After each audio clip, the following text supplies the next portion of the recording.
Desayunos de Radio Universidad. Más de 20 años a su lado con análisis, opinión y debate sobre la actualidad nacional e internacional.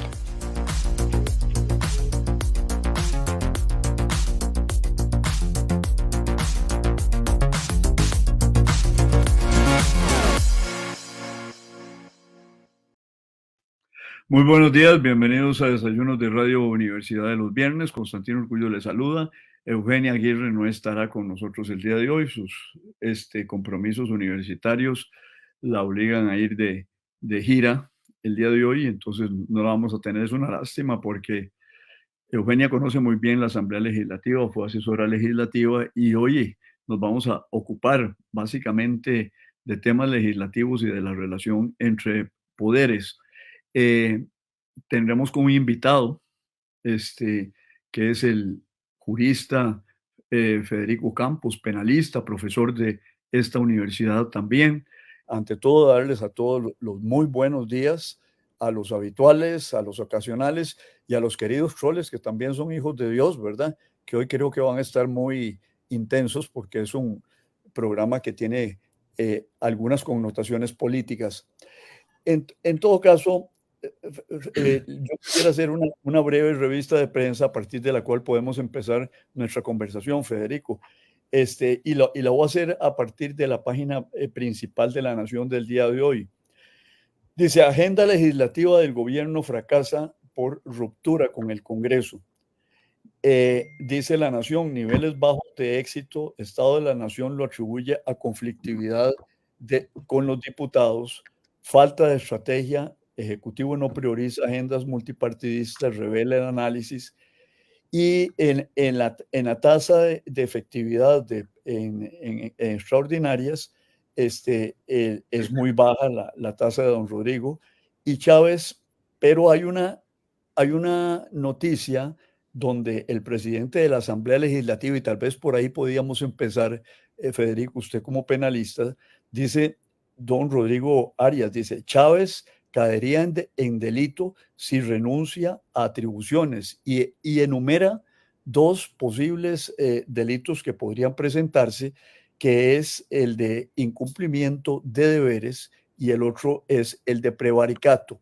¿Por qué se ha planteado este tema? Porque el presidente, molesto porque le habían hecho una serie de observaciones a 5 proyectos de ley que envió a la Asamblea Legislativa, se lanzó en un discurso muy intenso en contra de los diputados, y dijo que de ahora en adelante él ya no enviaba proyectos y no se ocupaba de los temas de seguridad y que iba a ser responsabilidad de la Asamblea Legislativa y que todos los miércoles iba a dedicar su agenda a señalar nada más los asesinatos, su conferencia de prensa, a señalar los asesinatos que se producían, la inactividad de los diputados y los errores de los jueces. Eso motivó una reacción enorme de parte de los diputados de todas las fracciones, salvo de doña Pilar Cisneros, obviamente, y se empezó a hablar de esta posibilidad de que esta actuación del presidente, al no ejercer sus funciones constitucionales, que es resguardar el orden público, artículos 139 y 140 de la Constitución, hubiese caído en el delito de incumplimiento de deberes. ¿Podríamos pensar en esa hipótesis desde un punto de vista estrictamente jurídico, Federico? Bueno, en primer lugar, yo creo que sí es muy preocupante uno como ciudadano costarricense ver esas reacciones del señor presidente, porque uno observa el video y el audio donde él toma esa decisión y realmente es un berrinche, ¿verdad? Lo que el señor presidente hace.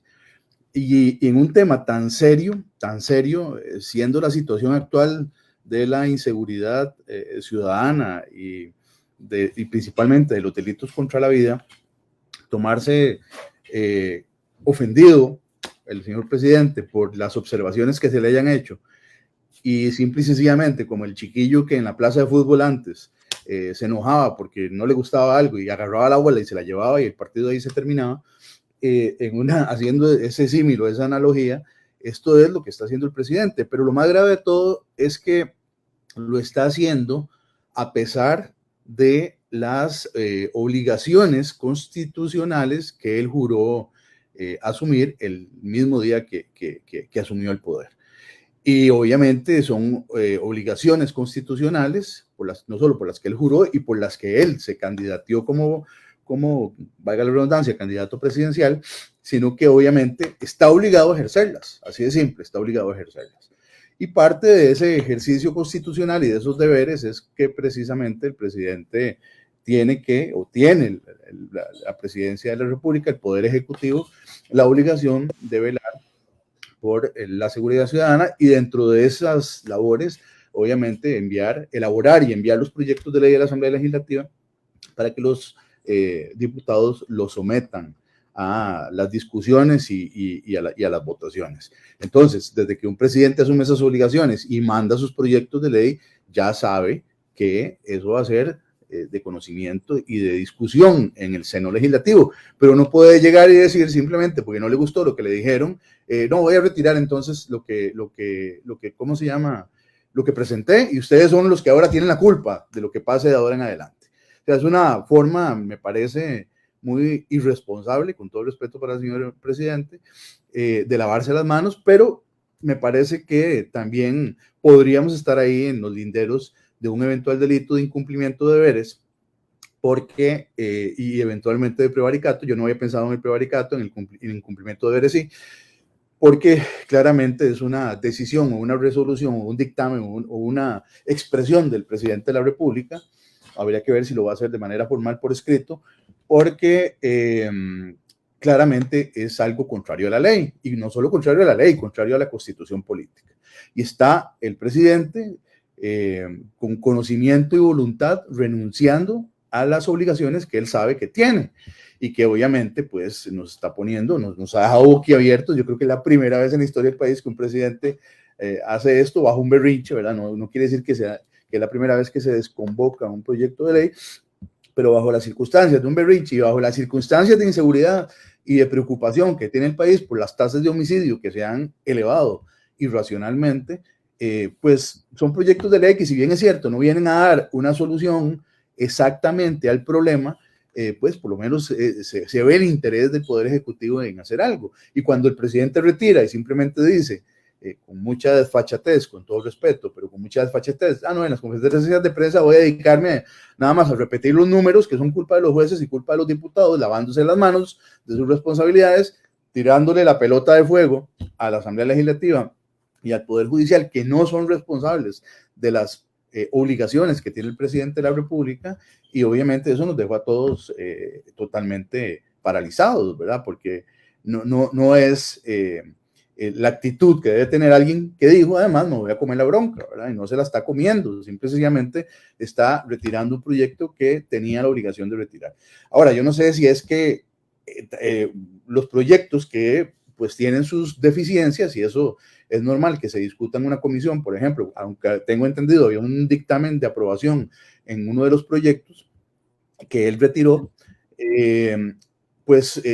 quienes lo están asesorando, ¿verdad? Porque claramente en la discusión de la ley de la Asamblea Legislativa, y me parece que eso fue lo que visualizó el presidente, esos proyectos no iban a pasar, salvo el que sí tenía el dictamen de aprobación.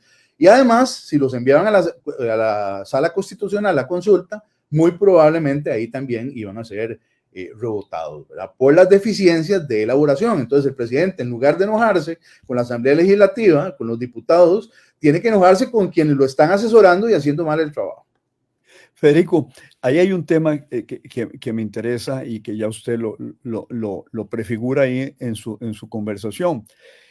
Había 5 proyectos. Yo tengo aquí las objeciones que se hicieron a algunos de esos proyectos. Por ejemplo, el 23692, que era un límite, poner límites a la libertad condicional y creo que también a la prisión preventiva. La gran objeción que le hicieron los diputados es de que se burlaba de la presunción de inocencia, que es una garantía constitucional el proyecto, y introduce un peligro porque dice que se pueden establecer limitaciones a prisión preventiva en ese y en otros proyectos que hay después sobre la ley penal juvenil, se pueden introducir limitaciones a esos derechos constitucionales a partir del concepto de peligrosidad. Y eso es un concepto que, bueno, en derecho se conoce como un concepto jurídico indeterminado. Es decir, ¿qué es peligrosidad? La misma doña Gloria Navas, en unas declaraciones ayer, calificaba el concepto de peligrosidad como muy afín a las teorías nazis del derecho penal del enemigo.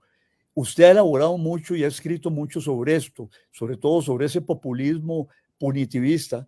Y los diputados lo único que le dijeron, mire, señor presidente, eso que ustedes mandaron aquí no puede pasar porque el concepto de peligrosidad, como viene puesto en ese proyecto, burla garantías constitucionales. El presidente se le echó encima el garantismo. Y el garantismo es uno de los elementos, y usted yo creo que nos lo puede desarrollar y hacer entender mejor a todos los que no estamos dentro del derecho penal. El garantismo es la protección del ciudadano frente al Estado y la obligación del Estado de proteger al ciudadano en el ejercicio de sus libertades. Se puede introducir en el esquema jurídico costarricense un concepto tan peligroso, entre comillas, como el concepto de peligrosidad. Bueno, definitivamente me parece a mí que el presidente Chávez está tratando de emular en algunas de sus decisiones políticas al presidente Bukele, ¿verdad? Ya eso se ha notado claramente en algunas de sus decisiones. Y el problema, que aunque mucha gente aplaude a Bukele en Costa Rica, y de lo que se habla es que meten a los mareros a la cárcel, de lo que no se habla es que en esa barrida de mareros que han hecho en El Salvador, cualquier cantidad, pero es que no son unos cuantos, no, cualquier cantidad, decenas, cientos de personas inocentes que nada tienen que ver con las maras han sido también detenidos y encarcelados.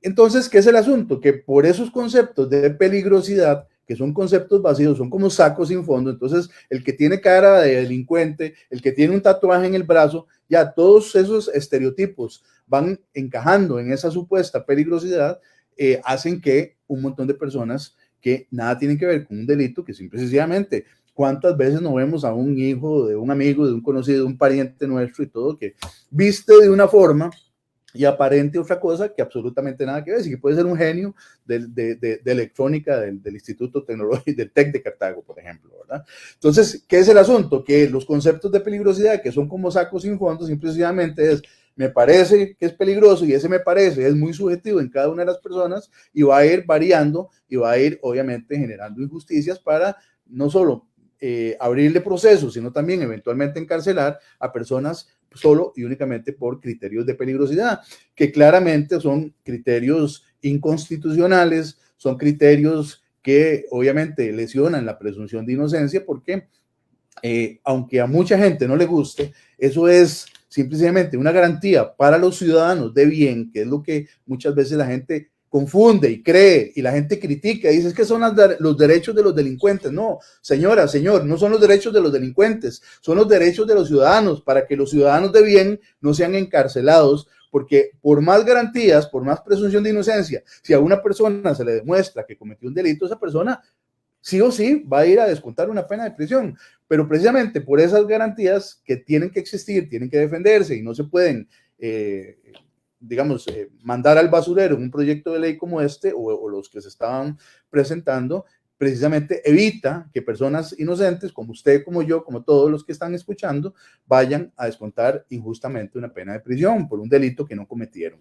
Eso es lo que evita, ¿verdad? Es como una zaranda. Yo me acuerdo que las zarandas en las construcciones, ¿verdad? Que zarandan la arena, ¿verdad? Para que se quede la piedrilla, y precisamente esas piedritas son las que no deben de pasar por la zaranda. Bueno, son los inocentes que no deben de pasar por las zarandas, pero siempre se va a la arena, ¿verdad? Y siempre hay personas, si no, veamos los hacinamientos que hay muchas veces en las cárceles de cantidad de personas condenadas, también por delitos que sí cometieron, a pesar del principio de inocencia, a pesar de todos esos derechos y garantías que, repito, son necesarias en una democracia para que no haya injusticias contra las personas que son inocentes realmente. Entonces, y no observar esos requisitos es elemental, ¿verdad? Por eso vuelvo a lo que decía antes. ¿Quiénes están asesorando al presidente? ¿Quiénes son los que le están redactando estos proyectos? Porque están haciendo, perdón la expresión, mamarrachos jurídicos. Como decía un colega, en paz descanse, don William Guido, ornitorrincos jurídicos, decía él, ¿verdad? Una palabra que me quedó muy graciosa, que me quedó siempre en el recuerdo. Y obviamente, pues eso significa que no se están tomando en serio el trabajo, ¿verdad? Que están haciendo algo para salir del paso, para que la gente crea que se están presentando proyectos de ley en pro y en beneficio de la ciudadanía, y la ciudadanía no comprende con un berrinche como el del presidente que lo que hicieron o están haciendo son mamarrachos jurídicos, cosas que están mal hechas, y por eso es que pegan con pared en la Asamblea Legislativa, por eso es que la Sala Constitucional los rebota o los devuelve. Y entonces de la actitud es el berrinche, ¿verdad? Porque no quisieron aprobarme o dictaminarme positivamente el mamarracho jurídico que se mandó del Ejecutivo. Y eso no puede ser. Más bien el presidente debió haber dicho, qué pena, costarricenses, voy a corregir todos los errores y todas las advertencias que me están haciendo y vamos a presentar un proyecto de ley que se adecue a las prerrogativas legales que establece la ley, como todos los proyectos de ley tienen que cumplir con ello. Y obviamente, pues, Federico, no puede una pasarse pequeña por alto interrupción. los derechos y garantías ciudadanas. Otro ornitorrinquito que había por ahí es el del proyecto 23.690, que era la intervención en las comunicaciones. Ese se aprobó por parte de los diputados. A los casos de homicidio, creo que de violación, pero hay una cosa que se la quitaron y que era un mamarracho peligroso para el sistema democrático, y era autorizar la intervención de las comunicaciones por parte de la DIS. Es decir, algunos dicen que la DIS es una policía política, ¿no? Es una policía que tiene a su cargo el resguardo de la seguridad nacional, que es diferente a la seguridad pública. Y es que en esto, Federico, yo creo que ha habido una confusión. Una cosa es seguridad nacional, que es la defensa del territorio, de la integridad del Estado, y otra cosa es la seguridad pública, que es la que tiene que ver con la seguridad de todos los días. Pero ahí mandaron una cuestión que era propiamente desnaturalizar las funciones de la DIS y ponerla ante el riesgo, como sucede con todos esos organismos, de que se metan en política. ¿Qué le pareció a usted el desechar ese asunto y el haberlo incluido, sobre todo porque para mí se ubica dentro de lo que usted llama los ornitorrincos jurídicos? Sí, claro, es muy peligroso, ¿verdad? Así como todos tenemos claro lo que estaba pasando y sucedió y hubo que desaparecerlo con la OPAT, precisamente porque la DIS ya ha sucedido, ¿verdad? Que ha hecho intervenciones e injerencias en el ámbito político que son totalmente indebidas. Y entonces, una vez más, a través de una ley, se pretende utilizar el mecanismo de la DIS para tener injerencia, muy probablemente, porque es la única explicación lógica en el ámbito de lo político, y eso claramente es muy peligroso. No se puede, mediante un proyecto de ley, otorgarle esas potestades. Y obviamente se tenían que hacer esas observaciones, pero bueno, una vez más, el proyecto que mejor elaborado estaba, por decirlo de alguna manera, que había que hacerle esos recortes específicos y que en nada hubiera afectado el contenido, la esencia del proyecto, que era para, obviamente, atender un tema de la penal juvenil que también es muy importante. ¿Por qué? Porque todo este problema de los sicariatos que hemos observado y como lo hemos visto en prensa también y con las detenciones que se han realizado, muchos son jóvenes los que realizan estos hechos. Y obviamente el nivel de peligrosidad, y esto está criminológicamente probado, es mucho más alto y mucho de peligrosidad, perdón, corrijo, de violencia, es muchísimo más alto y más intenso en los jóvenes que ejecutan estos actos que en los de mayor edad. Es decir, ellos se prestan y están siempre a disposición, lamentablemente, los que se dedican a esto, obviamente no todos los jóvenes, que hacen sicariato, a ejecutar estos hechos. Entonces, esto de alguna manera generaba, era importante el proyecto porque iba a ampliar también el ámbito de intervención en este segmento de la población en los delitos, en los delitos que están establecidos en el proyecto de ley. Y obviamente, pues me parece que es convocar este proyecto, que era el que estaba, el menos ornitorrinco, por decirlo de alguna manera, también es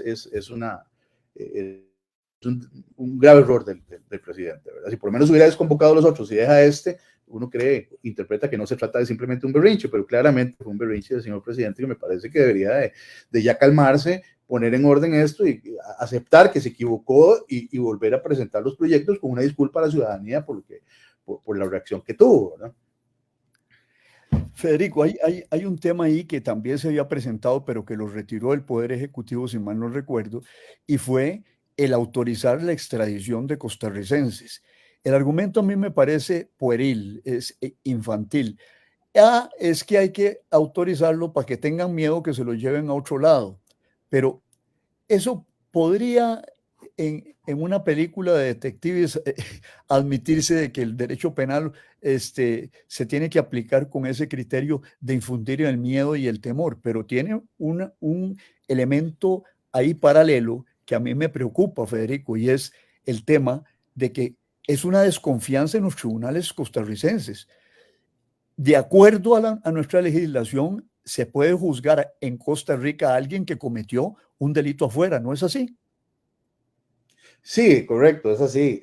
Perfectamente el Código Penal establece y el Código Procesal Penal establece la posibilidad de que en nuestro país sean juzgados costarricenses por hechos cometidos fuera del país bajo las circunstancias que ahí establece la ley.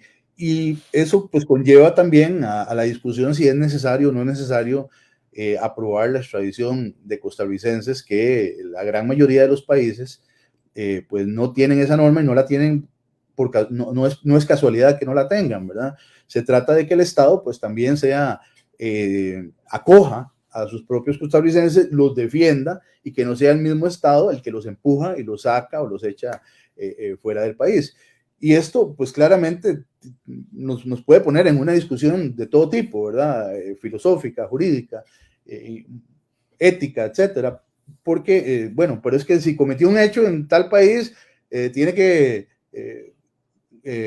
defenderse en ese país donde cometió el supuesto delito, ¿verdad? Y no venirse a esconder al país. Bueno, pero el punto es que no es a nivel democrático digerible que el propio país, el propio Estado donde uno es nacional, expulse de su propio país a un costarricense para que vaya a ser encarcelado en otro lugar. Pero bueno, no es el tema exactamente, pero claramente si hay correctivos que existen, si hay posibilidades de juzgamiento de nacionales, a pesar de que hayan cometido hechos en otros países, y yo he tenido juicios, he tenido procesos donde esta situación se ha dado perfectamente, sin que tenga que necesariamente extraditarse a la persona.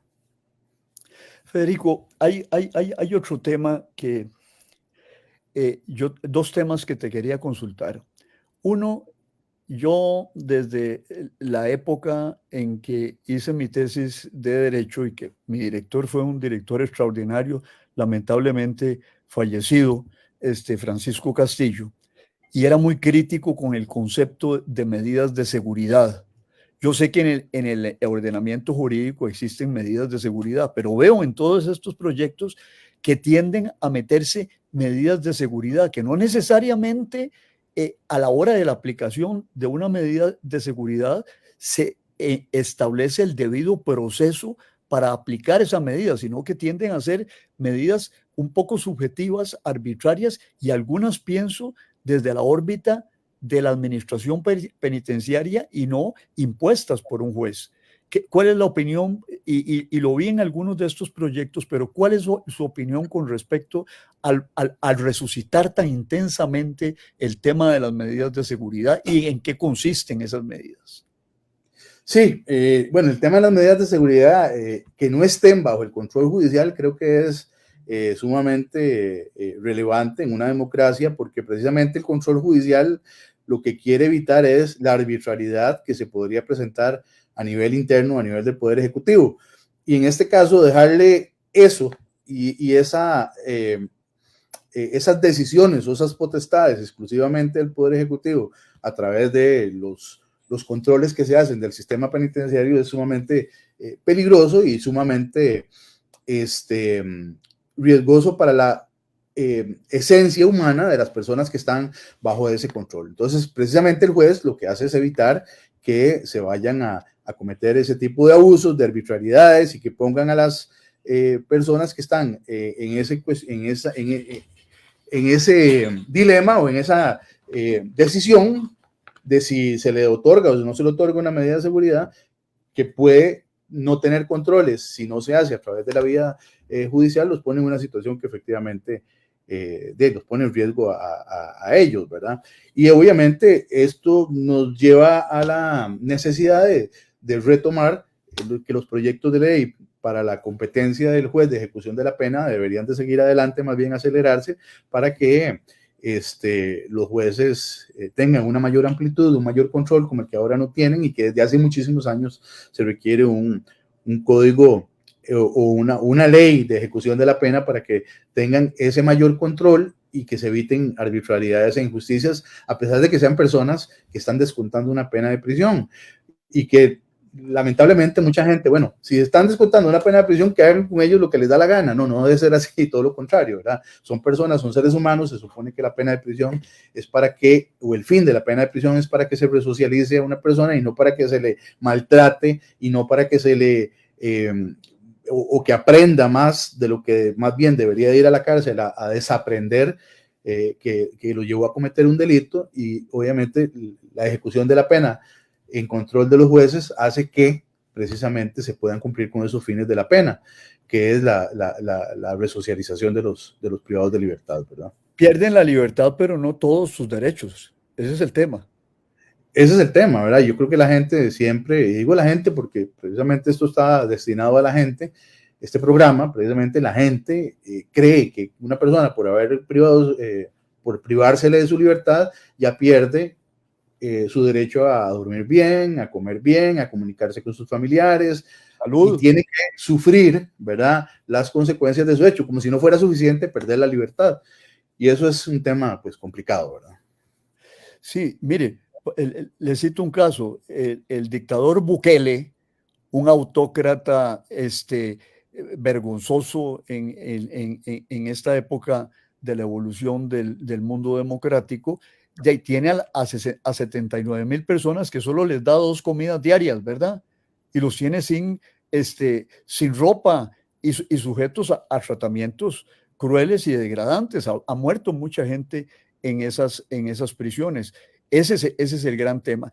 Yo quería tocarle otro tema a usted, Federico, para el grueso de nuestros escuchas.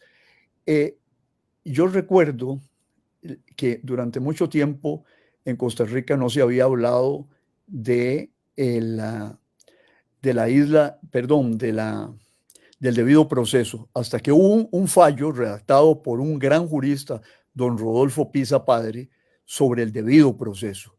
¿Qué debe entenderse por debido proceso? ¿En qué consiste? Usted asiste todos los días a debidos procesos en el ordenamiento jurídico costarricense, pero el derecho de defensa y otras garantías que están inmersas ahí, ¿cómo se articula ese concepto en torno del derecho a la defensa, en torno al concepto más general de qué es un debido proceso?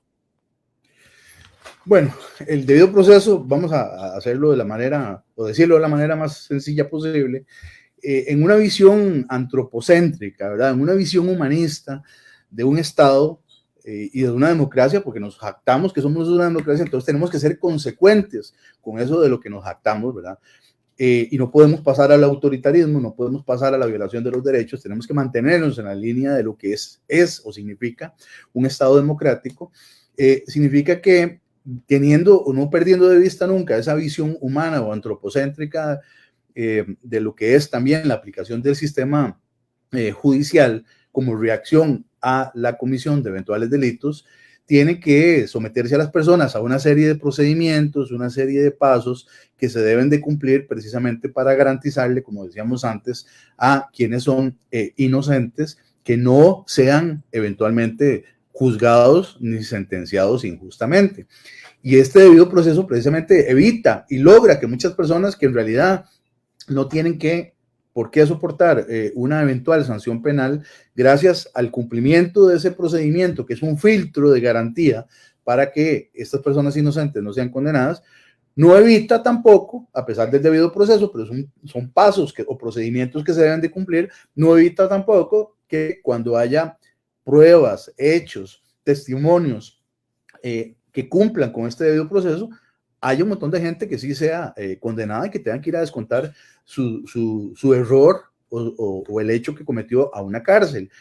Entonces, simplemente son procedimientos o pasos de garantía para que la decisión final tenga un respaldo de legitimación estatal, ¿verdad? Y que entonces se supone, y aún así hay personas que se nos van en ese supuesto filtro donde se deberían de quedar los inocentes y viceversa, ¿verdad? Algunos que deberían haber pasado y deberían ser condenados se quedarán con suerte o por muchas circunstancias en el otro lado del filtro, cuando debieron haber estado probablemente en una cárcel. Pero el punto es que todos estos derechos o garantías, que son estos pasitos o procedimientos a los que hago referencia, la presunción de inocencia, el derecho de defensa, el derecho a contar con un abogado, el derecho a contar con un juzgamiento frente a un tribunal imparcial e independiente, que no tenga o que no se deje presionar por las injerencias de prensa, ni políticas, ni de ningún tipo. Todos estos son derechos y garantías que van a validar una decisión final, que se tome a nivel de los juzgamientos y creo que es uno de los derechos o el derecho más importante que está, que le da la esencia al proceso penal en Costa Rica y en cualquier país, ¿verdad? No solo en Costa Rica. Esta sentencia que usted menciona, cuya autoría se le otorga, se le ha otorgado siempre a don Rodolfo Pisa, marca muy bien esos pasos de cumplimiento, de garantía que se deben de seguir, que se deben de respetar, porque de lo contrario, si se violenta el debido proceso, esas sentencias ya no tienen esa legitimación o validez, no solo jurídica, sino también ética, filosófica, de todos los niveles que podamos, o puntos de vista que le queramos dar, ¿verdad? Federico, el presidente reaccionó, retiró sus proyectos criticados y hubo una reacción fuertísima de casi todos los diputados, salvo la señora Cisneros, porque todas las fuerzas políticas se manifestaron en contra del tema. Doña Gloria Navas habló de autogolpe, doña Vanessa Castro habló, y doña Gloria además dijo que era fruto de un presidente chichoso. Doña Vanessa Castro habló que el presidente estaba desbordado, que era autoritario. Don Alejandro Pacheco, social cristiano, habló de que el presidente era un creador de conflictos. Don Fabricio, que ha sido más cercano a este gobierno, que también se manifestó y le pidió al presidente que elevara la altura del debate, porque el presidente envió 26 proyectos que después de que se retiró los propios, 26 proyectos sobre seguridad ciudadana que habían sido presentados por todas las fuerzas políticas. Doña Sofía Guillén le pidió, Frente Amplio, sensatez e inteligencia al presidente. Don Eliezer Feinsack hizo una observación que a mí me parece muy importante, porque dice que hubo irrespeto a la separación de poderes y renuncia a su obligación constitucional, lo que habíamos mencionado antes, pero no hemos hablado del tema de la separación de poderes.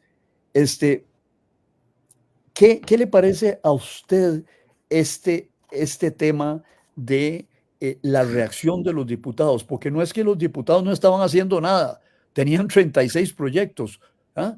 Y de pronto, bueno, el presidente se emberrincha, como se ha dicho correctamente, creo que se salió de sí el señor, y don Rodrigo Arias, que es un hombre muy tranquilo, muy sensato, dice que podría haberse cometido un delito, cosa que ya comentamos. ¿Qué le parece la reacción de los diputados en general, Federico? Bueno, siempre estamos acostumbrados a que haya reacciones con una intención estrictamente, la mayoría de las veces matizada políticamente nada más. Pero en este caso no. En este caso tienen razón, ¿verdad? En este caso tienen razón. todo lo que han dicho y lo que yo he leído de los señores y señoras diputadas, porque claramente es que cualquier ciudadano con un mínimo de conocimiento sabe que lo que está haciendo el presidente es lavándose las manos, tirándole el problema al Poder Ejecutivo de algo que le toca a él. Claro que se violenta la separación de poderes, porque yo no puedo ni hacer injerencias, ni realizar injerencias en potestades que no me corresponden, trayéndolas a mi poder, ni puedo tampoco quitármelas de encima y tirárselas a los otros poderes que no le corresponden, porque a los diputados en la Asamblea Legislativa o el Poder Legislativo le corresponde sí aprobar o improbar las leyes, pero al Ejecutivo en el periodo que le corresponde y bajo sus obligaciones, tiene el deber, la obligación, le impone la ley de elaborarlas y enviarlas al Poder Legislativo para cumplir con los objetivos o los propósitos gubernamentales, ¿verdad?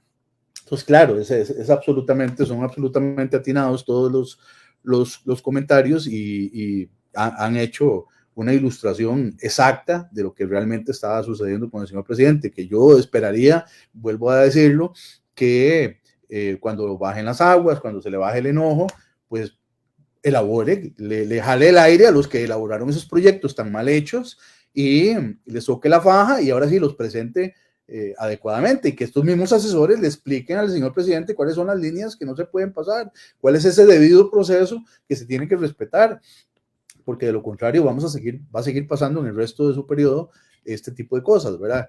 Presenta cosas, se las rechazan, hace berrinches, las retira, y eso va a ser probablemente un círculo, ¿verdad?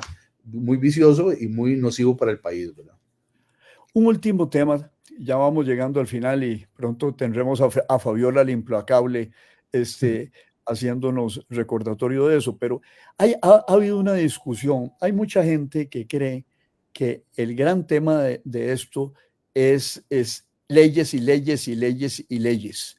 Y la discusión reciente lo que demuestra es que, bueno, son necesarias ciertas leyes, pero don Fernando Cruz, magistrado constitucional, cuando hablábamos sobre estos temas en general hace unos días, me decía, la mejor política penal y criminal es una buena política social. Tema 1. Y ha habido una discusión, tema 2, estos días, donde ha habido gente que dice, no, es que el problema no es hacer más leyes penales, no es criminalizar más o adecuar las leyes. Eso es una parte del problema una parte de la solución para hacerle frente al problema de la inseguridad, pero es necesario darle más recursos a las policías. Creo que ayer en el presupuesto se metieron más recursos a las policías, mejor equipo, más capacitación, más entrenamiento. El tema no se resuelve exclusivamente con leyes penales. Y usted es penalista, me gustaría saber su criterio sobre equipamiento, recursos y política social y el problema criminal. Federico, muchas gracias. Profesor de la Maestría en Ciencias Penales de la Facultad de Derecho. Muchas gracias, don Tino. El punto aquí es muy importante, ¿verdad? Porque tiene que ver, obviamente, con una justicia que para que sea eficiente, como la ciudadanía la espera que se cumpla, pues claramente, obviamente, se necesitan recursos. Es decir, y yo, precisamente en un conversatorio en estos días, hacía referencia a los medios de prueba electrónicos y hacía indicación o resaltaba el hecho de que hoy día el crimen organizado, bueno, eso lo sabemos desde los últimos 20 o 30 años, se está nutriendo de toda la tecnología de punta para cometer sus fechorías, ¿verdad? Entonces, ¿qué es lo mínimo que debe tener un poder judicial o un ministerio público y su auxiliar OIJ, que son los que investigan y persiguen este tipo de hechos delictivos? De tener un espejo de la misma tecnología de avanzada o de punta que tienen los delincuentes en todas las formas en que llevan a cabo sus hechos. Y obviamente no solo eso requiere recursos, sino que es la única forma de que podamos perseguir eficientemente este tipo de asuntos y que claramente no vayan siempre en esa evolución que han ido constante y más bien el Poder Judicial o el Ministerio Público y el OIJ involucionando sin poder atrapar a este tipo de delincuencias que están sumamente avanzadas y obviamente cuentan con muchos recursos económicos para nutrirse de la mejor tecnología. Por decirlo, por señalar solo un punto, ¿verdad? La comunicación satelital y los teléfonos satelitales que son carísimos y que cuestan tanto, ¿cómo se llama? Intervenirlos, es casi imposible intervenirlos, es una de las formas como ellos también consuman sus hechos. Y obviamente se requiere de presupuestos, pero no solo se requiere de presupuestos para una justicia eficiente y de calidad, sino también, y en esto yo he sido un gran defensor, lamentablemente en los últimos años, tal vez la última década, ha habido una desbandada de recortes de garantías laborales de los jueces o de los miembros del Poder Judicial en general, porque también se le ha recortado salarios y garantías laborales a fiscales, oficiales del OIJ, jueces, defensores públicos, y esto ha generado una desbandada de funcionarios valiosísimos que ya no se sentían o no se sienten todavía, varios de los que quedan, o muchos de los que quedan, motivados dentro del Poder Judicial y renuncian y se van a la calle a trabajar como abogados o a otras instituciones o a la empresa privada, pues. Y esto ha venido debilitando la calidad de nuestra justicia también. Y claramente no solo se requieren presupuestos para tener una mejor tecnología, sino gente inteligente, gente de calidad, gente estudiosa, gente de compromiso que tenga buenos salarios y que obviamente tenga todas las capacidades también intelectuales para hacer un buen aprovechamiento de toda esta tecnología que debería de tener el Poder Judicial, que no la tiene. Y bueno, entonces, cuando tengamos un poquito de conciencia de eso, vamos a entender la profecía autocumplida del problema que hemos estado generando, debilitando a un poder judicial. Y claro, es que, y yo he escuchado, sí, es que todos nos tenemos que socar la faja, pero es que el poder judicial o la justicia en una democracia es absolutamente esencial, es uno de los pilares fundamentales. Y en el momento en que la justicia se debilita, en el momento en que la justicia pierde su rumbo, pierde su camino, además es un portillo o es caldo de cultivo para que ingrese la corrupción. No solo la política, en el sentido de que se politice el sistema judicial, sino que además se corrompa, que ya hemos visto indicios de esta corrupción. Y Federico, que puede ir empeorando si no se toma en serio el asunto, ¿verdad? Te interrumpo, discúlpame, pero ahí tengo a Fabiola ya pasándonos la guillotina. La implacable. La implacable. Muchísimas gracias por haber aceptado la invitación. Muchas gracias a ustedes quienes nos han acompañado en esto, y hoy hemos tenido una cosecha extraordinaria de troles a los cuales les envío mis más sentidas bendiciones, ¿verdad? Que se interesen y oigan a un especialista en este tema, un abogado litigante cotidianamente que sabe lo que es el derecho penal y lo que sabe lo que es el debido proceso y el derecho de defensa. Eso contribuye a nuestra democracia. Muchas gracias, Federico. Que todos pasen un feliz fin de semana y tengan un muy buen día. Muy buen día, muchas gracias. Más bien, las gracias son las mías.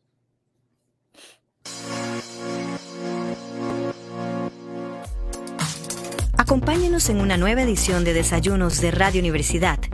Más de 20 años a su lado con análisis, opinión y debate sobre la actualidad nacional e internacional.